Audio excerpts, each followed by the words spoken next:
ರೈತ ಅಂದ ತಕ್ಷಣ ಎಲ್ರಿಗೂ ಒಂದು ಏನ್ ಕಾನ್ಸೆಪ್ಟ್ ಇರೋದು ಹೇಳಿ, ರೈತ ಅನ್ನೋರು ಬಡವರು ಹಂಗೆ ಹಿಂಗೆ ಅಂತ. Madam, ಸೊ ಅದನ್ನ ಕಂಪ್ಲೀಟ್ ಆಕ್ಚುಲಿ ಇವ್ರು ಚೇಂಜ್ ಮಾಡಿದ್ರು. ನಾನು ಒಂದ್ ಹೇಳ್ತೀನಿ ಕೇಳ್ರಿ, ನಾವು ಮುಳಬಾಗಿಲಲ್ಲಿ ಟೊಮ್ಯಾಟೊ ಬೆಳೆದಿದ್ದೆ 240 ರೂಪಾಯಿ ಕೆಜಿ ಕೊಟ್ಟಿದ್ದೀನಿ.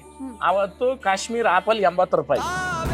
ಅರ್ಥ ಮಾಡ್ರಿ, ಆಡಿ ಬೆನ್ಸ್ನ EMI ಇಲ್ದಿರ ತಕೊಂಡ್ತಕ್ಕಂಥ ತಾಕತ್ತಿರೋದು ರೈತನಿಗೆ ಒಬ್ಬನಿಗೆ. ಇವತ್ತು ನಾನು ಒಡವೆ ಹಾಕೊಂಡ್ ಬಂದ್ರೆ ಕೆಲವೊಬ್ರೆಲ್ಲ ಏನಪ್ಪ ಯಾವ ರೈತನ ನೀನು ಅಂತಾರೆ. ರೈತರ ಅವಾಗ ಏನು ಒಡವೆ ಹಾಕ್ಬಾರ್ದ, ಒಳ್ಳೆ ಬಟ್ಟೆ ಹಾಕ್ಬಾರ್ದ? ನಾನು ಕ್ಯಾಶುವಲ್ ಆಗಿದ್ದೀನಿ, ನೀವು ಕ್ಯಾಶುವಲ್ ಆಗಿ ಎತ್ತಾ ಇದ್ದೀರಾ. ರೆಡಿಯಾಗೆ ಬಾ ಅಂತಂದ್ರೆ 1 kg ಒಡವೆ ಹಾಕೊಂಡ್ ಬರ್ತೀನಿ.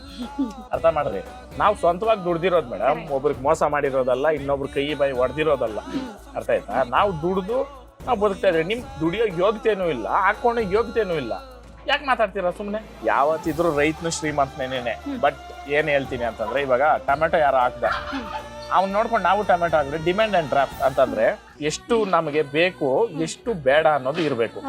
ಇವಾಗ ನಮಗೆ 100 kg ಬೇಕು, 1000 kg ಬೆಳೆದ್ರೆ 900 kg ವೇಸ್ಟೇ. ಅರ್ಥ ಮಾಡ್ರಿ, ಇವತ್ತಿನ ಕಾಲದಲ್ಲಿ ಏನಾಗ್ಬಿಟ್ಟಿದೆ ಅಂದ್ರೆ ಯಾರೋ ಒಬ್ರು ಒಂದು ಬೆಳೆ ಮಾಡಿ ಚೆನ್ನಾಗಿ ದುಡ್ಡು ಸಂಪಾದನೆ ಮಾಡೋಣ. ಮೇಡಮ್ ಇವತ್ತು ಹೇಳ್ತೀನಿ ನೋಡ್ರಿ, ಇನ್ನೊಂದು 3-4 ವರ್ಷ ಅಡಿಕೆ ಬೆಲೆ ಬಿದ್ದೋಗುತ್ತೆ.